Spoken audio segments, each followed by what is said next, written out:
of mishit a couple, and then it was rolling like 20 yards, and it's like the worst feel in the world. So we moved him up to try to maybe catch that and steal those yards, and then he puts it over our head. So we got to do a better job there. But I think that was more on us. I thought he tracked that one pretty good, so he'll be back there for us. But yeah, we may look at some other guys back there as well. Cam Martinez being another one, because we need to build some depth back there for sure. All righty, we'll go next to Jared Smalley, WCMH. Hi, Ryan. Very simple one. How impactful and how necessary is a healthy Cam Brown? Very impactful. This is somebody who's been here for a while, and he's very talented. So one of his big challenges this year is staying healthy, because he has had some injuries along the way, and I know he wants to be healthy this year. And you can see in the game what a healthy Cam Brown looks like, and that makes a big difference to our defense for sure. All righty, we'll go next to Bill Landis from Rivals. Bill. Hey, Ryan. I know you're probably still trying to figure out exactly what the identity of this offense is going to be moving forward. And as you said, you guys are going to throw the ball well. I don't think anybody's worried about that. But was there anything that happened on Saturday that maybe leads you to believe that perhaps the run game can be a little more forward facing for you guys this year, or the thing that maybe you hang your hat on a little bit compared to last season?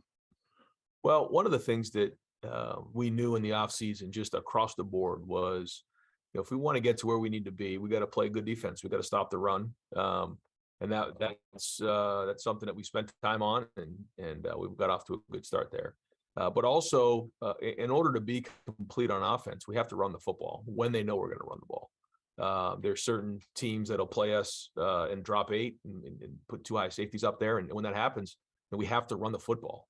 And, again, we're going to continue to see the same game plan certain times during the year where guys want to run the ball, huddle, snap the ball inside of 5 seconds, and limit the possessions that we're on the field on offense. When that happens, we can't let our pride and ego get in the way. We have to do what we need to do to win the game, and that's the goal. And a big part of that is me right here. I love scoring points and throwing it, but if that means we got to throw the ball, and we got to control the clock and take 6 minutes or 7 minutes off the clock in the fourth quarter, or end the game in a 4-minute drill, we got to do that. And that's all part of the process, and we have to figure out ways to win different styles of game based on what we need. And the focus can't be on the number of points or the number of yards. The focus has to be on winning games. Now, that being said, we can do a much better job execution, especially in the first half. There's things in there. There's penalties. There's some things in there we got to really clean up, and that's part of week 2 of growing and building. All righty, we'll go next to Stephen Means, Cleveland.com. Ryan, I know CJ is still trying to build some chemistry with those receivers, and that's first and foremost. But behind the scenes, you got Kyle and Devin, who maybe have an opportunity this week to maybe get some snaps. So what have you seen in development for both of those guys, especially with Kyle being in year 2? Just the room in general has been strong. There's been there's a good relationship between all those guys, and they're all getting reps and trying to get better.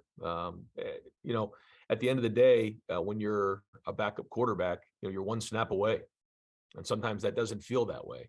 But you have to be mature enough, and that CJ was in that boat in the past. Almost every quarterback has been in that situation. So what you can't do is all of a sudden find yourself in a game and be like, well, I wasn't quite prepared for that, or the game's moving faster than I expected. You can't do that, and that's going to be the challenge. So whenever they have an opportunity to get in the game and play, they got to be competitive excellence, just like everybody else. And I know they're working hard to prepare for that moment. All righty, next up, Dan Hope, 11 Warriors.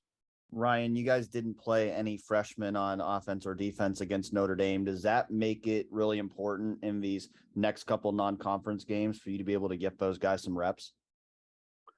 I think in this first game, just the way it played out with the number of plays, number of possessions, there really wasn't much of an opportunity to get guys in the game. I think that as the season goes on, there'll be more of an opportunity to do that. Certainly on special teams, but on offense and defense as well. We have some talented guys out there, but we'll see whatever it takes to win the game first, and then we'll go from there. But yeah, we want to start getting more and more guys in the game. Guys deserve to play, and I think when you start to see more plays, then that will happen. Alrighty, next up, Tony Gerdeman, Buckeye Huddle. Ryan, how important is it to have old guys like Matt Jones and Enoch Vermahi stick it out at Ohio State? And how much more difficult is that getting for a coach to have happen? Yeah, I mean, as you're saying, it's harder and harder every year. And I think, you're asking the question because you understand why, but you have to recruit great people who want to focus on development. If the number one thing is NIL and everything else, then those type of situations don't happen, whether it's Xavier Johnson, Matt Jones, or Jerron Cage. I think when you look at our guys, they love being Buckeyes. They love being part of this team. They love what it means to live in Columbus and, be part of our team. And with that, when you make it, the rewards are endless. And so you're seeing that with a couple of guys who put some good hard work in. And then having the COVID year is an extra bonus for us. Being able to have some of these guys here for an extra year is going to be really important. And there's an opportunity for some of those guys to come back for another year or two, which is amazing. And that's very unique. We'll have guys at maybe 22, 23 years old who will still maybe have another year left, which is very, very exciting for us. And maybe some of those guys would have moved on to the NFL where they get to come back for another year. Because there's so many advantages to being part of this program and being a Buckeye. And I know those guys love it and they enjoy it. Because once you leave, it's over. You're always a Buckeye, but you're moving on to the next phase of your life. So, no, it's very important to have those guys in a program and becoming more difficult, like you're saying. But hats off to those guys for sticking it out. And now they're getting to see, all the sacrifice they've made pay off. Alrighty, next up, we'll go to Clay Hall, ABC 6. Ryan, last night, some of your D linemen, Zach and JT, were comparing Mike Hall to Aaron Donald. Now, whether that's accurate or not, but they all called him a dog. Do you see other, as they say, they got that dog in them. Do you see other dogs coming on defense in addition to Mike? I think we have some very good players on defense. I think what we have to do, and something that I've told the entire team, is that, after a game gets done, especially a high profile game like that, everyone's going to have their opinions, whether it's the national media, the local media, your dad, your uncle, your brother, your girlfriend. Everyone's going to have their opinion on what happened, because that's just how it goes. If you're going to start listening to those opinions, then you're going to get distracted and it's not going to help you. So if someone says you were really good and all of a sudden you're the next Aaron Donald, well, you better be careful. If someone tells you that you're not very good and that you need to improve, or that, this stinks or that's not very good, then you got to be careful of that too, because that can become a distraction. So one of the things we can't do is listen to the noise. And I know Mike's not going to do that. Mike's going to stay hungry like he's always been and continue to grow, because he's got very, very high end potential. You can see it. He's practiced that way every day. And when he's hungry, he can be a very, very good player. Now, we've seen what he can do, just like a lot of guys did on offense and defense on Saturday. But now being able to do it consistently is what the challenge is. It's like bringing home an A in English. Okay, you can do it. Now, can you do it all the time? And so, those are some of the things that we're talking about this week. Even if it's your own noise. Sure. All right, we'll go next to Nathan Baird, Cleveland.com. Hey, Ryan, I guess Jim kind of answered any questions about how aggressive he was going to be with that first play call against Notre Dame the other night. But obviously there's a risk reward situation there into how it affects an offense. What sort of philosophical conversations did you guys have about that, and how, and I know you made him the head coach of the defense, but conversations you had about the philosophy that you wanted from an aggressiveness standpoint?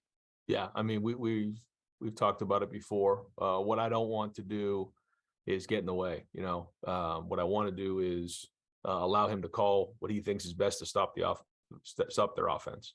Now, when you're in games like that, you got to be smart. You can't take a lot of chances and give up big plays. And he didn't. He was very good. He was really calculating what he did. And I thought it was a job well done. I thought we were smart there in the fourth quarter. He and I talked on the phones, and, it was a 2-score game, and so we have to be smart in those situations, force them to come all the way down the field and score without giving them big plays. And I thought that was well done. It quickly punted, and then we won the game in a 4-minute drill. But each game has its own set of scenarios and circumstances. And Being aggressive certainly has an impact on the offense, and we want to do that. We don't want to sit back, and that means there may be some big plays along the way. But those are all calculated, and as long as we continue to be aggressive. And the other thing is, even when you give up a big play, you have an opportunity to get them off schedule the next time they put the ball on the ground. So as long as we can get them down on the ground, kind of like what happened in that first drive, then in the second play, Mike's in the backfield, forced a 3rd and long, and then we get off the field with a field goal.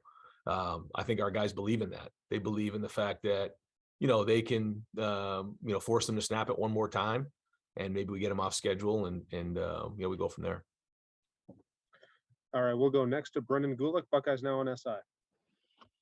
Hey, Coach, I'm sure you're probably a little tired about focusing on last week, but I have one more question related to things you might want to try to clean up from last week, and that was the 4 15-yard penalties. How do you try to coach guys to still be aggressive? You don't want to take that out of them, but recognizing that 15-yard penalties are unacceptable as you try to make progress throughout the course of games. I mean, there's a couple of them there that are certainly there for player safety, and I get them, so I'm not arguing with them, but I think that's part of the game.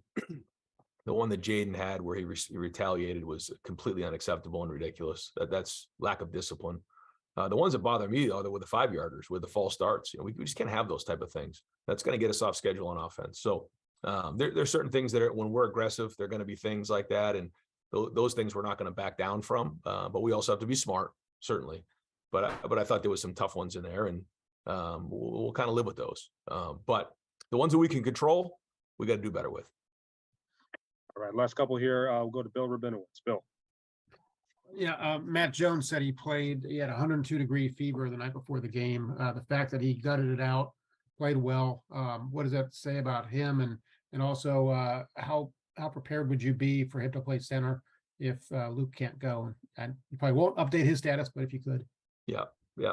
No, I mean, he's had a good week. He's been practicing, so we should be good there. We'll continue to evaluate him, but no, I mean, that's, we say it all the time at Ohio State, we're not allowed to have a bad day, and that's everybody.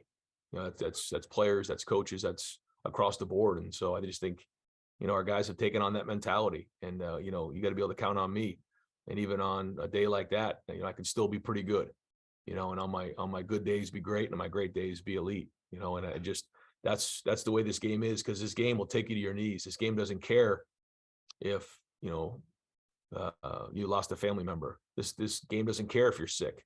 This game doesn't care what happened last week. It's unforgiving, and you have to understand that. And that's why we have our scarlet line every time we cross the scarlet line onto practice and onto the field. You have to put all those things behind that. We just got to go put it on the field for our brothers, and that's the way football is played. And it's not easy. If it was easy, everybody'd be doing it, but that's the reality of it. And so to see someone gut it out like that means a lot. And last one, Tim May, Leonard Monroe. Tim. Yeah, Ryan, do you get involved with Jim Knowles on basically who starts? I mean, I know a lot of head coaches like to have their finger in the pie there from the standpoint of at least dictating, making decisions along that line, who deserves it, who doesn't, blah, blah, blah. And then is Lathan Ransom one of those guys who you expect to be in the starting lineup this week based on what he showed, based on how he's come back, et cetera? Yes and yes. I mean, I expect Josh to play, but yeah, that's the one area we go through personnel on a weekly basis and go through everybody and have lengthy conversations about everybody on defense, and do the same thing on offense, and certainly go through it all and listen to everybody's opinion. But at the end of the day, when it comes to personnel, I have the final decision, and I listen to our guys. I trust them. They're the ones that are with them every day. They're the ones who, most guys have recruited their position room, not as much the new guys, but they know them. They have relationships. And at the end of the day, they have to make the decisions on who they think is best. I'll make the final decision, but I want their input because they're responsible for them. And we're all here to do a job, and we're evaluated on how well our units play and how well our sides of the ball play. But I do have a background with these guys. I know them well. I've recruited them all, and certainly use Mick Marotti and Mark Pantoni in our evaluations. And so the good news is we have a lot of depth at a lot of positions. So there's great competition there, and we'll see more and more of those guys get in the game this week. Yeah, and reiterate, you said you do expect Josh to play. So basically you expect Lathan to start, but Josh to play, right? I mean, is that what you're saying? Yeah, I mean, we still have to finish the week out and see. Yeah. But that would be the plan going in. But let's see what happens towards the end of the week, and I'll check with Jim and I'll check with Perry and get their feedback, and we'll make the final decision as we head into Saturday. What's RJ status? He's probably doubtful this week. Let's say we'll call him doubtful. All right. Thanks, man. All righty. Thank you, Coach. We'll talk to you Saturday. All right, guys. Thanks. Thanks, Ryan.